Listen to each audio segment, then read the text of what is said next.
এই জাহেল, এই অজ্ঞ, এই মূর্খ, এই নাস্তিক, এই পথভ্রষ্ট, এই জিনাকার, সে বলে কি, বলে আমরা নাচি কেন, বলে আল্লাহ সূরা নাসের মধ্যে নাচতে গেছি।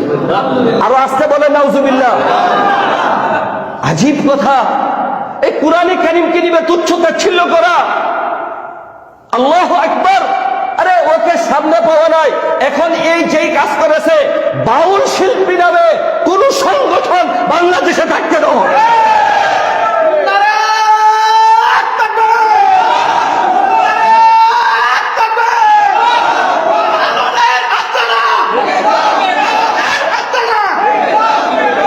প্রিয় হাজিরিন, কুরআনে কারীমের একটা শব্দ নিয়ে যদি কোনো ব্যক্তি অপব্যাখ্যা করে আর এটাকে অস্বীকার করে, সে কাফের হয়ে যায়।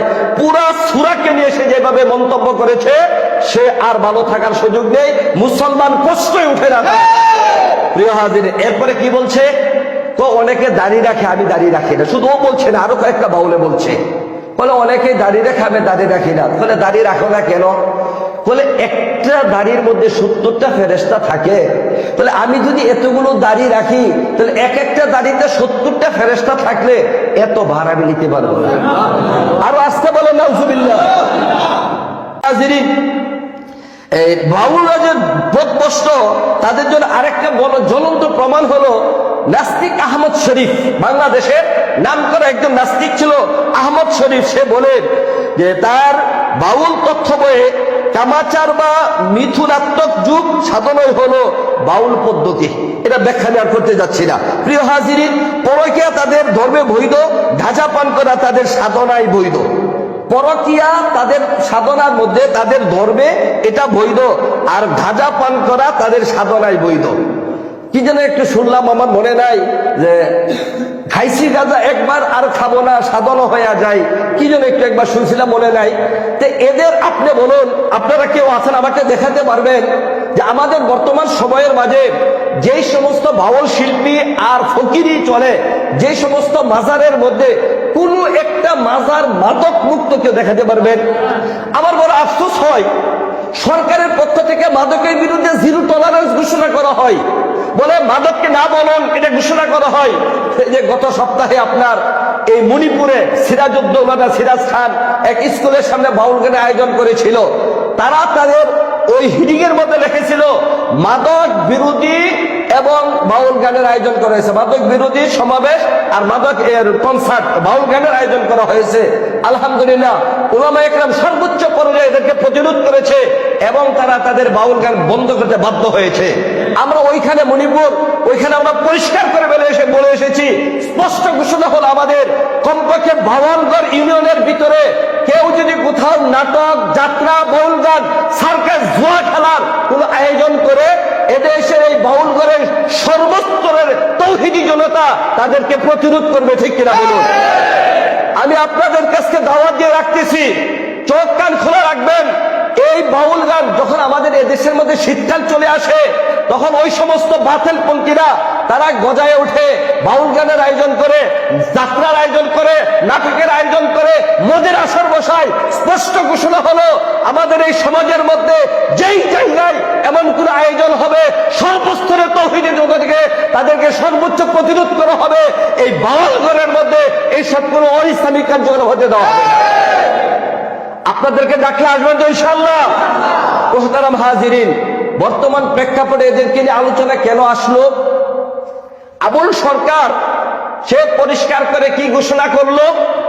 আবুল সরকার ঘোষণা করলো আল্লাহ তাআলার ব্যাপারে কয়েকটা মন্তব্য করেছে।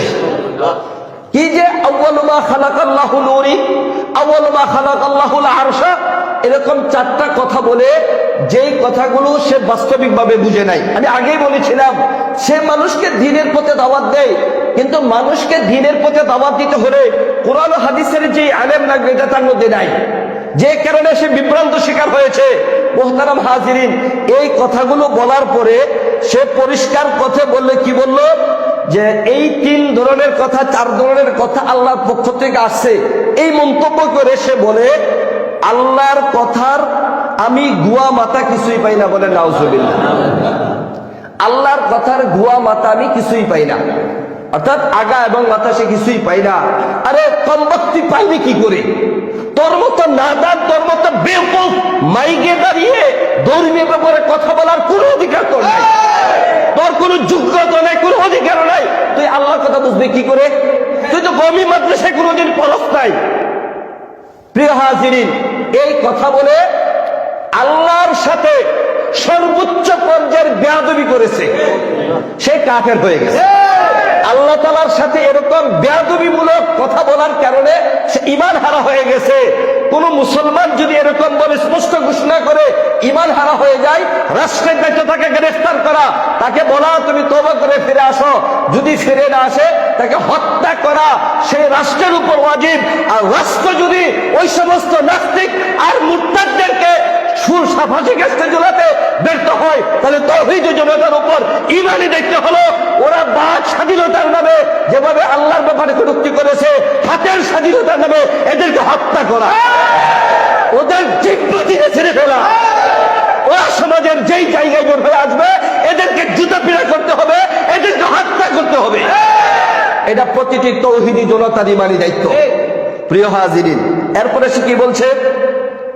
কোরআনে কারীমের মধ্যে সূরা নাস, কত সুন্দর সূরা, সর্বশেষ সূরা, কুল আউযু বিরাব্বিন নাস মালিকিন নাস ইলাহিন নাস। কোরআনে কারীমের সর্বশেষ সূরা। আল্লাহ তাআলা এমন একটা জিনিস শিক্ষা দিয়েছেন, তোমার জীবনের নিরাপত্তা, তোমার অতীতের ভবিষ্যতের নিরাপত্তা, এই সব কিছুর জন্য আমি এই সূরাটা নাজিল করেছি। এই সূরাটা পড়লে তুমি সব খারাপি থেকে বাঁচতে পারবে। সুন্দর অর্থ। এই বেকুফ, এই জাহেল, এই অজ্ঞ, এই মূর্খ, এই নাস্তিক, এই পথভ্রষ্ট, এই জিনাকার, সে বলে কি, বলে আমরা নাচি কেন? বলে আল্লাহ সূরা নাসের মধ্যে নাচতে গেছি। আরো আসতে বলে নাউজুবিল্লাহ। আজীব কথা। এই কোরআনে কারীমকে নিয়ে তুচ্ছ-তাচ্ছিল্য করা, আল্লাহু আকবার। আরে ওকে সামনে পাওয়া নাই, এখন এই যেই কাজ করেছে, বাউল শিল্পী নামে কোন সংগঠন বাংলাদেশে থাকতে দেওয়া হবে।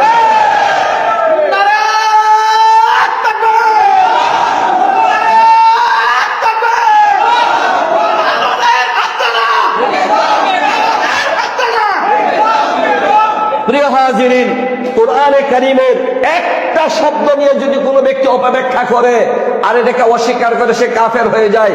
পুরা সূরাকে নিয়ে সে যেভাবে মন্তব্য করেছে, সে আর ভালো থাকার সুযোগ নেই, মুসলমান প্রশ্নই উঠে না। প্রিয় হাজিরিন, এরপরে কি বলছে? তো অনেকে দাড়ি রাখে, আমি দাড়ি রাখি না। শুধু ও বলছে না, আরো কয়েকটা বাউলে বলছে, বলে অনেকে দাড়ি রাখে, আমি দাড়ি রাখি না। বলে দাড়ি রাখো না কেন? বলে একটা দাড়ির মধ্যে 70টা ফেরেশতা থাকে। বলে আমি যদি এতগুলো দাড়ি রাখি, তাহলে এক একটা দাড়িতে 70টা ফেরেশতা থাকলে এত ভার আমি নিতে পারবো না। আরো আসতে বলে নাউজুবিল্লাহ। বলে এতগুলো ভার আমি নিতে পারবো না। নবীজির সুন্নতি এইভাবে কটাক্ষ করলো। অতএব মুহতারাম হাজিরিন, আজকে আমাদের রাজনৈতিক কিছু দল, ওই যে ছাত্র এনসিপি, এদের মধ্যে বলে কোনটা বড় রাজনৈতিক দলের কোন নেতা, এরা বলে এদের পক্ষ নিয়েছে। মুহতারাম হাজিরিন, স্পষ্ট ঘোষণা হলো, তোমরা রাজনীতি করো, রাজনীতি করো। আমি নেত্রকোনার মাহফিলে বলে আসছিলাম, সামনে আরো বলবো ইনশাআল্লাহ, জীবন তো একটাই, হয় জেল, না হয় মৃত্যু, আর না হয় বেঁচে থাকা, এর ছাড়া ভিন্ন তো আর কিছু নেই। এদেশের মধ্যে মুসলমানের রাজনীতি যারা করবে, তাদের মুসলমানের ধর্মীয় গ্রন্থের এলেম লাগবে। মুসলমানের প্রতিনিধিত্ব করতে হলে মুসলমানের যে ধর্মীয় গ্রন্থ কোরআন হাদিসের এলেম লাগবে। যাদের মধ্যে কোরআন হাদিসের এলেম নেই, মুসলমানের রাজনীতির অধিকার তাদের নেই। ওই ফজু ফাগলা, ওই যে ফজু ফাগলা বলে চিনেন না, সে বলে আমি মুসলমান ও হিন্দু না, আমি মুসলমান ও হিন্দু না। একে আবার দল থেকে নমিনেশন দিয়েছে। ওরা যে গুড়াই নাস্তিক, ওরা যে নাস্তিকতাকে সমর্থন করে, এটাই প্রমাণ হলো। তোরা ফজু ফাগলা তোদের দলের বিরুদ্ধে কিছুদিন আগে একে বহিষ্কার করলে আবার নমিনেশন দেশ কি করে? ও বলে আমি মুসলমান ও হিন্দু না। তুই কি অন্তত নুনু চেক করতে হবে, তোর নুনু কাটা না কাটা, তুই কোন দলে তোর চেক করতে হবে। মুহতারাম হাজিরিন, আজকে আমাদের সঙ্গে অবস্থা চলে আসছে, দুঃখ রাখার জায়গা নেই। আলাউদ্দিন জিহাদি কোরআন হাদিস দিয়ে ওয়াজ করে, বক্তা নামের কলঙ্ক, আলেম নামের জাহেল, সেই বদমাইশ বলে কি বলে, সে বলে বাউলকে সমর্থন করে। আরে আপনারা যারা সাধারণ মানুষ আছেন, আপনারা বলুন তো, এই যে কোরআনে কারীমের আয়াতের অপব্যাখ্যা, ধারণী অপব্যাখ্যা, আল্লাহর নামে এমন অপব্যাখ্যা করলে বাজে কটূক্তি করলে যার মধ্যে সামান্যতম ঈমান আছে সে কি চুপ করে থাকতে পারে? সে কি চুপ করে থাকার মতো সুযোগ আছে? মোহতারাম হাজিরিন, একদমই সুযোগ নেই। অতএব আমাদের সামনে এই ধান্দাবাজদেরকে আমাদের চিহ্নিত করতে হবে।